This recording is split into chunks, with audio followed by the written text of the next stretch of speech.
السلام علیکم ورحمۃ اللہ وبرکاتہ۔ بسم اللہ الرحمن الرحیم۔ الحمدللہ رب العالمین والصلاة والسلام علی رسول الامین وعلی آلہ وصحبہ اجمعین، اما بعد۔ رب اشرح لی صدری ویسر لی امری واحلل عقدۃ من لسانی یفقہوا قولی۔ رب زدنی علما سبحانک لا علم لنا الا ما علمتنا انک انت العلیم الحکیم۔ نبی کریم صلی اللہ علیہ وسلم کے اعلیٰ اخلاق کے چند نمونے اس سے پہلے پارٹ 3 میں پیش کیے گئے۔ پارٹ 4 میں بھی اللہ کے نبی کریم صلی اللہ علیہ وسلم کے اعلیٰ اخلاق کے، آپ کی صفات کے چند نمونے پیش کیے جائیں گے، جس میں پہلی چیز ہے آپ صلی اللہ علیہ وسلم کی حیا۔ حیا کہتے ہیں شرم کو۔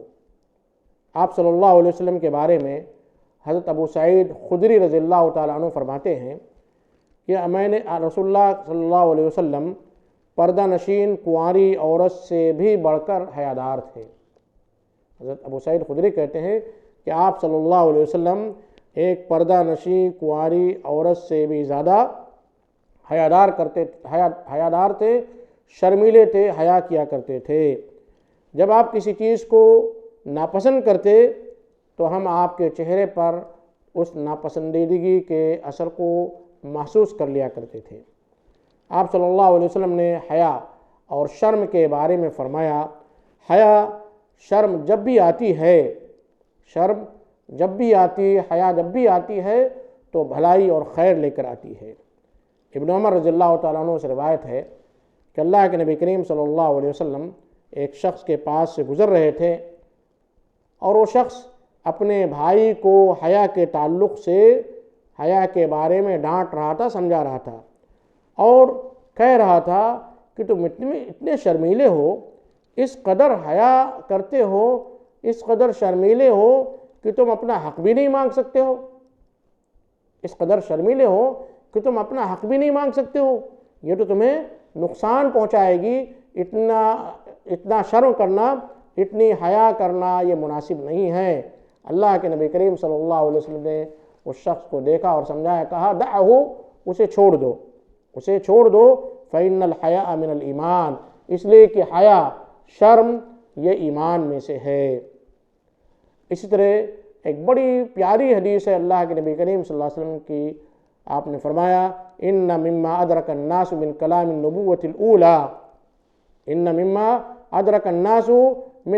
النُّبُوَّةِ الْأُولَى إِذَا لَمْ تَسْتَحِي فَاصْنَعْ مَا شِئْتَ۔ پہلی نبوتوں کے لوگوں میں سے جو باتیں پائی گئی، نبوت کی پہلی باتوں میں سے جو باتیں پائی گئی ہیں، ان میں سے ایک اہم بات یہ بھی ہے، جب انسان کے اندر سے حیا ختم ہو جاتی ہے تو جو چاہے وہ کرتا ہے۔ اذا لم تستحی، جب تمہارے اندر حیا نہیں ہے، شرم نہیں ہے، فاصنع ما شئت، تو جو چاہے تم کر لو۔ لیکن یہ بات مد نظر رکھنی چاہیے کہ حق بات معلوم کرنے کے لیے، علم حاصل کرنے کے وقت حیا اور شرم جو ہے رکاوٹ نہیں ہونی چاہیے۔ جس چیز کا تعلق دین سے ہو، جس کا علم حاصل کرنا ضروری ہو، جن مسائل کا جاننا ضروری ہو، اس میں حیا مانے نہیں ہونی چاہیے۔ ام سلمہ رضی اللہ تعالیٰ عنہ فرماتی ہیں کہ ام سلیم اللہ کے نبی کریم صلی اللہ علیہ وسلم کی خدمت میں حاضر ہوئیں۔ ام سلمہ کی روایت ہے، ام سلیم آتی ہیں اور اللہ کے نبی کریم صلی اللہ علیہ وسلم سے کہتی ہیں کہ اللہ کے رسول واقعی اللہ تبارک و تعالی حق سے شرماتا نہیں ہے، حق سے اللہ تبارک و تعالی شرماتا نہیں ہے۔ ایک مسئلہ میں جاننا چاہتی ہوں کہ اگر عورت کو احتلام ہو جائے، نائٹ فال ہو جائے جسے ہم اردو میں کہتے ہیں، تو کیا اس عورت پر بھی غسل واجب ہے؟ جیسے مردوں کو احتلام ہو جاتا ہے تو اس پر غسل واجب ہے۔ آپ نے فرمایا ہاں جب وہ پانی دیکھ لے، یعنی جب جو ہے منی کا اخراج ہو جائے، جب پانی نکل جائے۔ تو ام سلیم نے اللہ کے نبی کریم صلی اللہ علیہ وسلم سے دینی علم حاصل کرنے کے تعلق سے حیا جو ہے مانے نہیں آئی، بلکہ اللہ کے نبی کریم صلی اللہ علیہ وسلم سے اس مسئلے کو جانا۔ اللہ جزائے خیر دے ام سلیم کو، جنہوں نے اس مسئلے کو اللہ کے نبی کریم صلی اللہ علیہ وسلم سے پوچھ کر ہماری خواتین کو یہ علم دیا۔ آپ صلی اللہ علیہ وسلم کی ایک دوسری حدیث ہے کہ چار چیزیں انبیاء کی سنت ہیں، 4 چیزیں انبیاء کی سنت ہے۔ پہلی چیز حیا، شرم، حیا شرم، یہ نبیوں کی سنت ہے۔ خوشبو لگانا، خوشبو کا استعمال کرنا، یہ نبیوں کی سنت ہے۔ مسواک کرنا، یہ نبیوں کی سنت ہے۔ اور شادی کرنا، یہ نبیوں کی سنت ہے۔ یہ چاروں چیزیں انبیاء کرام کی خصلت ہے، انبیاء کرام کی سنت ہے، جو شروع سے چلی آ رہی ہیں۔ تو لہذا حیا یہ نبیوں کی سنت ہے، اور حیا ایک جو ہے محبوب چیز ہے، ہر انسان کو حیادار ہونا چاہیے۔ آپ صلی اللہ علیہ وسلم فرماتے ہیں ہر دین کا ایک خلق ہوتا ہے، ہر دین میں ایک عادت ہوتی ہے، ہر دین میں ایک عادت ہوتی ہے۔ اسلام کا خلق حیا ہے، اسلام کا خلق حیا ہے۔ اللہ کے نبی کریم صلی اللہ علیہ وسلم نے حیا کرنے کا، شرم کرنے کا حکم بھی دیا ہے۔ اس کی تعریف یوں آتی ہے، الاستحیاء من اللہ حق الحیا، الاستحیاء من اللہ حق الحیا، اللہ سے حیا کرنے کا اصل حق یہ ہے۔ یعنی ہم کس طرح اللہ سے حیا کر سکتے ہیں، کس طرح ہم اللہ سے حیا کر سکتے ہیں؟ پہلی چیز ان تحفظ الرأس وما وعا، ان تحفظ الرأس وما وعا والبطن وما حوا وتتذكر الموت والبلا ومن اراد الآخرة ترك زینة الدنیا فمن فعل ذلك فقد استحیا یعنی من اللہ حق الحیا۔ اللہ سے اصل حیا کرنے کا حق یہ ہے کہ تم جو سنو اسے یاد رکھو، تم جو سنو اسے یاد رکھو، اور پیٹ جو کچھ اس کے اندر ڈال رہا ہے اس کا خیال رکھے کہ وہ حلال ہے یا حرام ہے۔ پیٹ کے اندر جو چیز جا رہی ہے اس کا خیال رکھا جائے، دیکھا جائے کہ وہ حلال ہے یا حرام ہے۔ اسی طرح موت کو یاد رکھا جائے، اور موت کے بعد انسان جو سڑ گل جاتا ہے، بوسیدہ ہو جاتا ہے، اسے یاد رکھا جائے۔ اور حیا میں یہ بھی ہے کہ جو شخص آخرت کا طلبگار ہو وہ دنیاوی زیب و زینت سے بے پرواہ ہوتا ہے، دنیاوی آسائشوں سے، آلائشوں سے، اور جو ہے دنیاوی زیب و زینت سے بے پرواہ ہوتا ہے، اسے اس کی کوئی پرواہ نہیں ہوتی ہے۔ اور یہ چیزیں جس شخص کے اندر پائی گئیں، گویا کہ اس نے اللہ سے مکمل حیا کا حق ادا کر دیا، حق ادا کر دیا اس نے حیا کا۔ اللہ کے نبی کریم صلی اللہ علیہ وسلم فرماتے ہیں ایمان کی 70 سے زائد، ایمان کی 70 سے زائد شاخیں ہیں، 70 سے زائد، اور حیا اس کی ایک شاخ ہے۔ ایمان کی 70 شاخیں ہیں، صدقہ بھی ہے، اس میں سے حیا ایک شاخ ہے۔ اسی طرح آپ صلی اللہ علیہ وسلم فرماتے ہیں کہ جس چیز میں بھی حیا داخل ہو جاتی ہے، شرم داخل ہو جاتی ہے، وہ چیز خوبصورت ہو جاتی ہے، اور جن چیزوں سے شرم نکل جاتی ہے، حیا ختم ہو جاتی ہے، وہ چیز جو ہے عیبدار ہو جاتی ہے، بدصورت ہو جاتی ہے۔ یعنی حیا ہونے کی وجہ سے جو چیزیں خوبصورت ہوتی ہیں، بہترین ہوتی ہیں، اور جس چیز سے حیا نکل جاتی ہے وہ چیز عیبدار ہو جاتی ہے۔ اللہ کے نبی کریم صلی اللہ علیہ وسلم کے اعلیٰ اخلاق اور اعلیٰ نمونے میں سے یہ بھی تھا کہ آپ صلی اللہ علیہ وسلم نہایت نرم مزاج تھے، نرم خو تھے، لوگوں کے ساتھ نرمی اور محبت سے پیش آیا کرتے تھے۔ غصہ ایک جو ہے ناپسندیدہ چیز ہے، اللہ کے نبی کریم صلی اللہ علیہ وسلم کم غصہ کیا کرتے تھے، غصے کو دور کرتے تھے۔ آپ نے صحابہ کرام کو غصہ دفع کرنے کا جو طریقہ سکھلایا وہ یہ کہ انسان جب غصہ ہو تو خاموش ہو جائے، اور جب زیادہ غصہ ہو تو بھی خاموش رہے، اور پھر غصہ بڑھ جاتا ہے تو بھی خاموش رہے۔ اس طرح جو ہے غصہ ختم ہو جاتا ہے۔ قرآن مجید میں اللہ تبارک و تعالیٰ نے غصہ پی جانے والوں کی تعریف کی ہے، والکاظمین الغیظ والعافین عن الناس کہہ کر، کہ غصے کو پی جانے والے اور لوگوں کو معاف کرنے والے یہ بہترین انسان ہیں، بہترین لوگ ہیں۔ اللہ کے نبی کریم صلی اللہ علیہ وسلم غصہ کم کیا کرتے تھے، اور اللہ کے نبی کریم صلی اللہ علیہ وسلم کا غصہ ہوتا تھا وہ اپنی ذات کے لیے نہیں، بلکہ جب اللہ کے حرمتوں کو پامال کیا جاتا تھا تو آپ صلی اللہ علیہ وسلم غصہ کیا کرتے تھے۔ اسی طرح اللہ کے نبی کریم صلی اللہ علیہ وسلم نے معاف کرنے کو، معافی طلب کرنے والے کو پسند فرمایا، اور تنگ دست سے نرمی سے پیش آنے کا حکم دیا. فرمایا جس شخص کو پسند ہو کہ قیامت کے دن اللہ تبارک و تعالیٰ اس سے نرمی کا معاملہ کرے، قیامت کے دن اسے تکلیف سے نجات دے، تو وہ دنیا میں کسی تنگ دست کو سہولت میسر کرے اور اسے معاف کر دے. اس طرح آپ صلی اللہ علیہ وسلم نے لوگوں کو آسانی پیدا کرنے کا حکم دیا.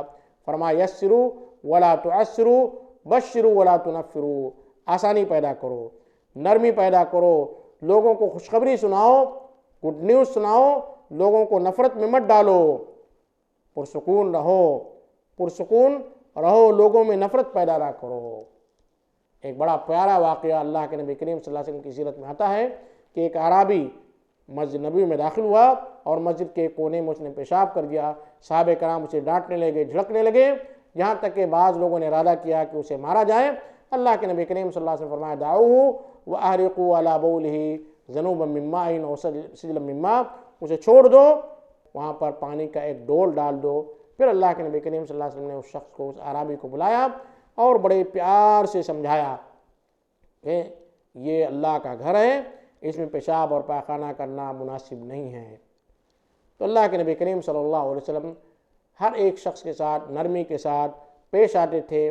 آپ نے فرمایا کہ جس شخص کے اندر نرمی پائی جاتی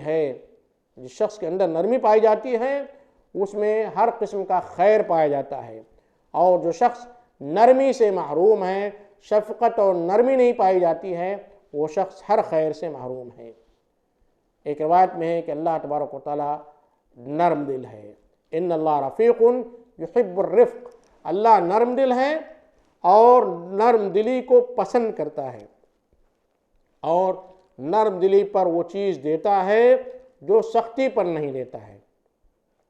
نرم دلی پر، شفقت پر اللہ تبارک و تعالیٰ وہ چیز دے دیتا ہے جو ہے سختی پر نہیں دیتا ہے. اور جس چیز میں بھی نرمی داخل ہو جاتی ہے وہ چیز جو ہے خوبصورت بن جاتی ہے، اور جس چیز میں سختی داخل ہوتی ہے وہ چیز جو ہے بری بن جاتی ہے، وہ چیز خراب ہو جاتی ہے. حضرت عائشہ رضی اللہ تعالیٰ عنہ فرماتی ہیں کہ اللہ کے نبی کریم صلی اللہ علیہ وسلم ان کے یہاں تشریف لائے. حضرت عائشہ کے پاس تشریف لائے، وہاں پر چند عورتیں بیٹھی ہوئی تھی. اللہ کے نبی کریم صلی اللہ علیہ وسلم نے پوچھا کہ یہ کون ہے؟ انہوں نے بتلایا، حضرت عائشہ نے بتلایا کہ یہ فلاں عورت ہے. اس کا نام لیا. اس عورت کی نمازوں کا، نفل نمازوں کا بڑا شہرہ ہے، بہت مشہور ہے کہ یہ عورت بڑی نماز پڑھتی، بڑی لمبی نماز پڑھتی ہے. فرمایا بس کرو.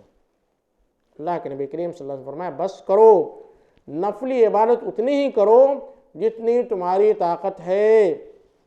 اللہ کی قسم، اللہ تبارک و تعالیٰ نہیں اکتائے گا جب تک کہ تم اکتا نہ جاؤ. یعنی انسان جذبے میں آ کر، جوش میں آ کر کچھ دنوں تک خوب عبادتیں کرتا ہے اور اتنی عبادت کر لیتا ہے کہ اس کے بعد تھک جاتا ہے، بوریت محسوس ہوتی ہے. تو اللہ کے نبی کریم صلی اللہ علیہ وسلم نے فرمایا اتنی عبادت نہ کرو کہ انسان تھک جائے، اسے بوریت محسوس ہو، نمازوں میں اور سنتوں میں اسے لطف نہ آئے. اس لیے کہ اللہ تبارک و تعالیٰ نہیں تھکتا ہے. جب انسان تھک جاتا ہے تو اللہ تبارک و تعالیٰ بھی تھک جاتا ہے. اللہ کو وہی عبادت زیادہ پسند ہے. خیر الاعمال ادومها وان قل. بہترین عمل وہی ہے جو مسلسل کیا جائے اگرچہ کہ وہ کم ہی کیوں نہ ہو. تو انسان کو اپنے طاقت کے مطابق عمل کرنا چاہیے، اور اتنا عمل اختیار کرے جو ہمیشہ کر سکے، جس پر جو ہے مداوم باقی رہے، ہمیشہ کی باقی رہے. ایسا نہ ہو کہ کچھ دنوں تک کثرت سے عبادت کرے اور پھر اس کے بعد عبادت سے اس کا جو ہے ذہن ختم ہو جائے اور جو ہے اس کا ذہن عبادت کی طرف مائل نہ ہو، پھر وہ عبادت کو چھوڑ دے. انس بن مالک رضی اللہ تعالیٰ عنہ فرماتے ہیں کہ اللہ کے نبی کریم صلی اللہ علیہ وسلم نے ایک بزرگ آدمی کو دیکھا جسے اس کے 2 بیٹے سہارا دے کر لا رہے تھے. 2 بیٹے اسے پکڑے ہوئے تھے اور اسے لا رہے تھے. اللہ کے نبی کریم صلی اللہ علیہ وسلم نے کہا اسے کیا ہو گیا ہے؟ بزرگ ہے، چل نہیں سکتا ہے. اس کے 2 بیٹے اسے جو ہے پکڑ کر لا رہے ہیں. لوگ کہنے لگے کہ اس شخص نے نذر مانی تھی کہ پیدل حج کروں گا. اس انسان نے نظر مان لی تھی کہ میں پیدل حج کروں گا۔ اللہ کے نبی کریم صلی اللہ علیہ وسلم فرمایا کہ اللہ کو ہرگز ضرورت نہیں ہے، اللہ اس چیز کو پسند نہیں کرتا ہے کہ لوگ اس کی عبادت کرنے میں اپنے آپ کو عذاب میں، تکلیف میں مبتلا کر لیں۔ اللہ کو یہ بات بالکل پسند نہیں ہے کہ انسان جو ہے اپنے آپ کو تکلیف میں ڈال لے اس کی عبادت کے لیے۔ پھر اللہ کے نبی کریم صلی اللہ علیہ وسلم فرمایا کہ اس شخص کو سوار ہو کر اسے گھوڑے پر بیٹھایا جائے، سوار ہو کر وہ اللہ کے گھر کی زیارت کرے۔ تو کوئی بھی شخص اگر کسی قسم کی نظر مانتا ہے اور وہ یہ سوچتا ہے کہ میں اپنے جسم کو تھکا کر، تکلیف میں ڈال کر زیادہ سے زیادہ اجر و ثواب کا مستحق ہوں گا، تو یہ جو ہے شریعت اسلامیہ میں نہیں ہے۔ زیادہ تکلیف اور زیادہ مشقت کی وجہ سے عبادتوں کا ثواب بڑھ نہیں جاتا ہے۔ عبادتوں کا ثواب انسان کی اپنی نیت کے اخلاص پر منحصر ہوتا ہے۔ اس کی نیت میں جتنا اخلاص ہوگا اسی حساب سے اللہ تبارک و تعالیٰ اسے ثواب دے گا۔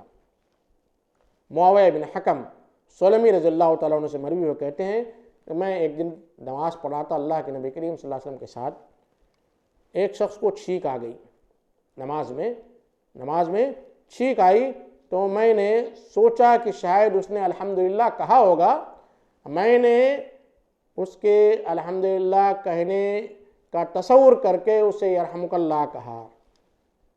نماز پڑھ رہے تھے، لوگوں کو تعجب ہوا، لوگ مجھے گھورنے لگے۔ میں نے کہا میری ماں مجھے گم کرے، لوگ مجھے کیوں گھور رہے ہیں؟ میں نے کون سا جرم کیا ہے؟ میں نے تو صرف تشمیت العاطش کیا ہے کہ ایک شخص کو چھینک آئی اور میں نے اس کی چھینک کا جواب دیا۔ لوگ اپنے رانوں پر مارنے لگے تاکہ میں چپ ہو جاؤں، اشارے کے ذریعے ران پر مارنے لگے تاکہ میں چپ ہو جاؤں۔ خیر میں تو چپ ہو گیا۔ اللہ کے نبی کریم صلی اللہ علیہ وسلم نے جب نماز ختم ہوئی، نماز ختم کرنے کے بعد آپ صلی اللہ علیہ وسلم نے مجھے بلایا۔ صحابی کہتے ہیں کہ میرے ماں باپ آپ پر فدا ہوں، میں نے آپ سے پہلے اور آپ کے بعد اتنا بہترین معلم کبھی نہیں دیکھا تھا۔ میں نے نماز میں بات کی، رحمک اللہ کہا، نماز میں خلل ڈالا، پھر بھی اللہ کے نبی کریم صلی اللہ علیہ وسلم نے مجھے سمجھایا اور فرمایا اللہ کی قسم آپ نے نہ تو مجھے ڈانٹا، نہ آپ نے مجھے مارا، نہ برا بھلا کہا۔ کیا فرمایا؟ ان هذه الصلاة لا يصلح فيها شيء من كلام الناس انما هو التسبيح والتکبیر وقراءۃ القرآن۔ سنو، نماز میں باتیں کرنا درست نہیں ہے۔ بڑے پیارے الفاظ ہیں، ان هذه الصلاة، یقیناً یہ نماز ہے، یہ نماز، اس میں بات چیت کرنا، لوگوں کی باتیں کرنا درست نہیں ہے۔ نماز کیا ہے؟ انما وہ تسبیح، نماز میں تسبیح ہے، تکبیر ہے، قرآن کا پڑھنا ہے، اس میں چھینک کا جواب دینا، یرحمک اللہ، الحمدللہ، یہدیکم اللہ ویصلح بالکم، یا سلام کا جواب دینا، یہ چیزیں جو جائز نہیں ہیں۔ نماز میں تسبیح، تکبیر، قرآن کی تلاوت اور نماز کے جو ارکان، واجبات، فرائض اور سنن ہیں اسے ادا کرنا ہے۔ اس طرح ایک دوسری روایت آتی ہے حضرت ابو ہریرہ رضی اللہ تعالیٰ عنہ کی، انہوں نے کہا کہ اللہ کے نبی کریم صلی اللہ علیہ وسلم کے پاس ایک شخص لایا گیا جس نے شراب پی رکھی تھی، اس نے شراب پیا تھا۔ اللہ کے نبی کریم صلی اللہ علیہ وسلم سے لوگوں نے کہا، نبی کریم صلی اللہ علیہ وسلم نے ہم سے کہا اسے مارو۔ آپ صلی اللہ علیہ وسلم نے صحابہ سے کہا اسے مارو، کوئی اسے ہاتھوں سے مارنے لگا، کوئی جوتوں سے مارنے لگا، کوئی کپڑے سے مارنے لگا۔ جب وہ شخص جانے لگا تو ایک آدمی نے کہا اللہ تجھے رسوا کرے، اللہ تجھے رسوا کرے۔ شراب پینے کی وجہ سے صحابہ کرام نے اسے مارا۔ مارنے کے بعد جب وہ جانے لگا تو کسی نے اسے بد دعا دی اور کہا اللہ تجھے رسوا کرے۔ اللہ کے نبی کریم صلی اللہ علیہ وسلم فرمایا ایسا نہ کہو اور اس کے خلاف شیطان کی مدد نہ کرو، بلکہ تم اسے کہو کہ اللہ تجھ پر رحم کرے، اللہ تجھ پر رحم کرے۔ اسے لعنت ملامت کرنا یہ جائز نہیں ہے۔ تو ایک شرابی کے تعلق سے اللہ کے نبی کریم صلی اللہ علیہ وسلم فرمایا کہ اس کے تعلق سے یہ دعا کی جائے کہ اللہ اس پر رحم کرے، اسے برا بھلا کہنا کہ تجھ پر اللہ کی لعنت ہو، اللہ تجھے رسوا کرے، یہ کہنا جائز نہیں ہے۔ اسی طرح ایک واقعہ آتا ہے کہ ایک شخص اللہ کے نبی کریم صلی اللہ علیہ وسلم کی خدمت میں حاضر ہوا۔ اس شخص سے ایک گناہ سرزد ہو گیا تھا، وہ یہ تھا کہ رمضان المبارک کے مہینے میں اس نے اپنی بیوی سے جمع کر لیا تھا۔ اب اسے شرمندگی تھی، اسے مسئلہ معلوم تھا کہ میں نے بڑا جرم کیا ہے، بڑا گناہ کیا ہے، اور اس گناہ کا کفارہ بھی اسے معلوم تھا۔ اللہ کے نبی کریم صلی اللہ علیہ وسلم کے پاس آتا ہے اور آپ صلی اللہ علیہ وسلم سے کہتا ہے کہ میں نے فلاں جرم کیا ہے، فلاں گناہ کیا ہے، اور اس کا کفارہ مجھے ادا کرنا ہے، لیکن میرے پاس کفارہ ادا کرنے کے لیے کچھ نہیں ہے۔ 2 ماہ روزہ رکھنا بہت مشکل ہے، کیونکہ میں ایک ہی دن میں روزہ توڑ کر میں نے اپنی بیوی سے ہم بستری کر لی، تو 2 مہینہ روزہ رکھنا میرے لیے مسلسل بڑی مشکل بات ہے۔ میرے پاس 60 مسکین کو کھانا کھلانے کے لیے بھی نہیں ہے، 60 مسکین پر صدقہ کرنے کے لیے بھی نہیں ہے۔ ایسا شخص اللہ کے نبی کریم صلی اللہ علیہ وسلم کے پاس آتا ہے۔ آپ صلی اللہ علیہ وسلم نہ تو اسے جھڑکتے ہیں، نہ ڈانٹتے ہیں، نہ برا بھلا کہتے ہیں، نہ اسے بھگا دیتے ہیں، بلکہ اللہ کے نبی کریم صلی اللہ علیہ وسلم کہتے ہیں کہ جاؤ بیت المال میں سے کھجور لے لو اور وہ کھجور کفارے کے طور پر مسکینوں میں تقسیم کر دو۔ خود اللہ کے نبی کریم صلی اللہ علیہ وسلم اس شخص کو مشورہ دیتے ہیں کہ بیت المال سے کھجور لے لو اور اس کھجور کو مسکینوں پر صدقہ کر دو، یہ تمہارے لیے کفارہ ہے۔ وہ شخص کہنے لگا کہ اللہ کے رسول، کیا مجھ سے بڑا فقیر کوئی ہے؟ میں خود محتاج ہوں، میں کھجور لے جا کر کس فقیر کو، کس محتاج کو دوں گا؟ اللہ کے نبی کریم صلی اللہ علیہ وسلم ہنسنے لگے۔ روایت میں آتا ہے کہ آپ کی ہنسی کی وجہ سے آپ کی داڑھی کا حصہ نظر آنے لگا۔ آپ صلی اللہ علیہ وسلم نے فرمایا جاؤ اس کھجور کو اپنے گھر والوں کو کھلا دو، گھر والوں پر صدقہ کر دو، اور تمہارا یہی کفارہ ہے۔ بھلا بتلائیے کہ شخص اتنا بڑا جو گناہ کرتا ہے، اللہ کے نبی کریم صلی اللہ علیہ وسلم کے پاس آتا ہے، اللہ کے نبی کریم صلی اللہ علیہ وسلم کتنے پیار و محبت سے اس کے مسئلے کو حل کر دیتے ہیں۔ حسن بصری رضی اللہ تعالیٰ عنہ کہتے ہیں کہ اللہ کے نبی کریم صلی اللہ علیہ وسلم نے دیکھا ایک دفعہ نماز پڑھا رہے تھے، ابو بکر رضی اللہ تعالیٰ عنہ آتے ہیں اور تیزی کے ساتھ دوڑتے ہوئے صف میں داخل ہو جاتے ہیں، اور جب دیکھتے ہیں کہ اللہ کے نبی کریم صلی اللہ علیہ وسلم رکوع کر رہے ہیں تو صف کے پیچھے سے ہی راستے میں رکوع کر لیتے ہیں، اور پھر رکوع کی حالت میں ہی چلتے چلتے صف میں داخل ہو جاتے ہیں، رکوع میں چلتے صف میں داخل ہو جاتے ہیں۔ اللہ کے نبی کریم صلی اللہ علیہ وسلم نے جب نماز پوری کی، نماز ختم ہو جانے کے بعد آپ صلی اللہ علیہ وسلم نے انہیں نہ تو ڈانٹا، نہ برا بھلا کہا، نہ ان پر کوئی فتویٰ لگایا، بلکہ انہیں نصیحت کی اور فرمایا اللہ تمہاری نیکی کی حرص میں اضافہ فرمائے۔ تم نے نیکی کی حرص میں، پہلی رکعت پانے کی حرص میں جو صف کے پیچھے ہی سجدہ کر لیا اور چلتے ہوئے آئے، اور حقیقت بات یہی تھی کہ ابو بکرہ نیکی پانے کے چکر میں پہلے ہی رکوع کر لیے تاکہ میں زیادہ سے زیادہ آپ صلی اللہ علیہ وسلم کی اقتداء میں نماز پڑھ سکوں۔ آپ نے فرمایا اللہ تمہاری نیکی میں اضافہ کرے، زادک اللہ حرصاً، اللہ تمہاری حرص بڑھائے، نیکی کے کاموں میں اللہ تمہاری حرص بڑھائے، ولا تعد، لیکن دوبارہ ایسا نہیں کرنا، یہ صحیح نہیں ہے، دوبارہ ایسا نہیں کرنا یہ صحیح نہیں۔ آج ہمارے ساتھ اگر یہ واقعہ ہوتا تو ہم مختلف فتوے لگا دیتے، اس شخص کو مسجد میں ڈانٹتے ڈپٹتے اور کہتے کہ یہ کون سا طریقہ ہے، یہ کون سی سنت ہے، مختلف قسم کے فتوے اور ڈانٹ ڈپٹ جو ہے اس شخص کے ساتھ کر لیتے۔ لیکن اللہ کے نبی کریم صلی اللہ علیہ وسلم نے بڑے پیارے انداز سے سمجھایا کہ انسان نیکی کی نیت سے ایسا کرتا ہے، لیکن اس طرح کرنا صحیح نہیں ہے۔ انس ابن مالک رضی اللہ تعالیٰ عنہ اللہ کے نبی کریم صلی اللہ علیہ وسلم کی سیرت بیان کرتے ہوئے فرماتے ہیں کہ اللہ کے نبی کریم صلی اللہ علیہ وسلم اپنی ایک بیوی، اور میرا خیال ہے کہ عائشہ رضی اللہ تعالیٰ عنہ کے گھر میں بیٹھے ہوئے تھے، ایک بیوی، اور شاید راوی کا خیال ہے شاید وہ عائشہ کا گھر تھا، کسی دوسری ام المومنین نے اپنے نوکر کو ایک پیالے میں یا ایک پلیٹ دے کر بھیجا، ایک پیالہ ایک پلیٹ دے کر بھیجا، اس میں کچھ کھانا تھا، عائشہ نے نوکر کے ہاتھ پر ہاتھ مارا تو پیالہ گر کر 2 ٹکڑے ہو گیا۔ اور یہ طبعی بات ہے، اور یہ معلوم ہے کہ ایک شوکن دوسرے شوکن سے اپنے شوہر کے تعلق سے کس طرح کے رشک رکھتی ہے، اور وہ نہیں چاہتی ہے کہ اس کے محبت میں کوئی دوسرا شریک ہو۔ تو جب حضرت عائشہ کے گھر میں وہ نوکر ایک پیالہ پلیٹ لے کر اللہ کے نبی کریم صلی اللہ علیہ وسلم کے پاس آتا ہے تو عائشہ کے اندر غیرت آ جاتی ہے اور اس پیالے کو مار دیتی ہے، پیالہ گر کر ٹوٹ جاتا ہے۔ فرمایا غارت امکم، تمہاری ماں کو غیرت آ گئی۔ پھر آپ نے دونوں ٹکڑے کو جوڑ کر دوبارہ اس میں کھانا رکھ دیا اور فرمایا جاؤ تم سب لوگ مل کر اسے کھا لو، اور آپ نے خادم کو روک دیا۔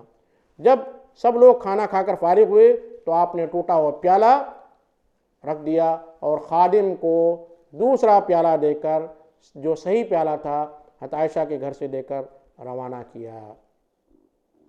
اسی طرح ابو امامہ رضی اللہ تعالی عنہ کی روایت ہے کہ اللہ کے نبی کریم صلی اللہ علیہ وسلم کے پاس ایک قریشی نوجوان آیا اور کہنے لگا کہ اللہ کے رسول آپ مجھے زنا کی اجازت دے دیجئے۔ ایک نبی سے ایک شخص آتا ہے اور اس قسم کے سوال کرتا ہے۔ اگر ایسا ہی کوئی نوجوان کسی ایک عالم سے سوال کرے تو اس عالم کا غصہ اور اس عالم کا اس شخص کو ڈانٹنے کا جو ماجرا ہوگا آپ اس کا تصور کر سکتے ہیں۔ نبی کریم کے پاس شخص آتا ہے اور کہتا ہے اللہ کے رسول مجھے زنا کی اجازت دے دیجئے۔ لوگ اسے ڈانٹنے لگے، برا بھلا کہنے لگے، چپ رہ جاؤ، خاموش ہو جاؤ، لیکن اللہ کے نبی کریم صلی اللہ علیہ وسلم نے اسے فرمایا تھوڑا قریب آؤ۔ وہ شخص قریب آیا، آپ صلی اللہ علیہ وسلم نے اس سے پوچھا کیا تم پسند کرتے ہو کہ تمہاری ماں کے ساتھ ایسا سلوک کیا جائے؟ اس شخص نے کہا نہیں، اللہ کی قسم میرے ماں باپ آپ کو قربان ہوں، ایسا تو میں پسند نہیں کرتا ہوں۔ پھر آپ نے فرمایا اسی طرح جس طرح تم اپنی ماں کے ساتھ اس قسم کا سلوک پسند نہیں کرتے ہو تو دنیا کا کوئی بھی شخص اس قسم کا سلوک اپنی ماں کے لیے پسند نہیں کرتا ہے۔ پھر آپ صلی اللہ علیہ وسلم نے مختلف رشتہ داروں کا نام لے کر پھوپھی، بہن، بیٹی، خالہ، سب رشتوں کا حوالہ دے دے کر ہر ایک کے تعلق سے پوچھا کیا تم اپنے خالہ کے ساتھ، کیا تم اپنے بیٹی کے ساتھ، کیا تم اپنے فلاں رشتہ دار کے ساتھ ایسا سلوک پسند کرتے ہو؟ اس نے کہا نہیں۔ پھر آپ صلی اللہ علیہ وسلم نے اس شخص کے سر پر، اس کے کندھے پر اپنا دست مبارک رکھا اور دعا فرمائی اللہم اغفر ذنبہ وطہر قلبہ وحسن فرجہ، اے اللہ اس کا گناہ معاف کر دے، اس کا دل پاکیزہ بنا دے اور اس کی شرمگاہ کو محفوظ کر دے۔ یہ پیاری دعا اس قریشی نوجوان کے لیے آپ صلی اللہ علیہ وسلم نے کی، جس شخص نے آپ صلی اللہ علیہ وسلم سے اتنی بڑی جرأت کی اور شخص نے کہا کہ اللہ کے رسول مجھے زنا کی اجازت دے دیجئے۔ میرے بھائی اور بزرگوں، کہ اللہ کے نبی کریم صلی اللہ علیہ وسلم کے اخلاق حمیدہ تھے، اسی وجہ سے آج تک دنیا آپ صلی اللہ علیہ وسلم کے اخلاق کا تذکرہ کرتی ہے، اور آپ کے ماننے والے، آپ کے چاہنے والے اللہ کے نبی کریم صلی اللہ علیہ وسلم کے اخلاق کا نمونہ دوسروں کے سامنے ذکر تو کرتے ہیں، لیکن وہ نمونہ خود اختیار نہیں کرتے ہیں، اس نمونہ کو خود نہیں اپناتے ہیں۔ میں اللہ تبارک و تعالیٰ سے دعا کرتا ہوں کہ اللہ تبارک و تعالیٰ ہمیں آپ صلی اللہ علیہ وسلم کے اخلاق حمیدہ کو اپنانے کی توفیق عطا فرمائے، اور آپ کے اخلاق کو اپنانے کی توفیق عطا فرمائے، اور ہم میں جو اخلاق حمیدہ نہیں ہیں، جو برے خصائل، جو برے اخلاق ہیں، اے اللہ اسے دور فرما دے، آمین۔ والسلام علیکم ورحمۃ اللہ وبرکاتہ۔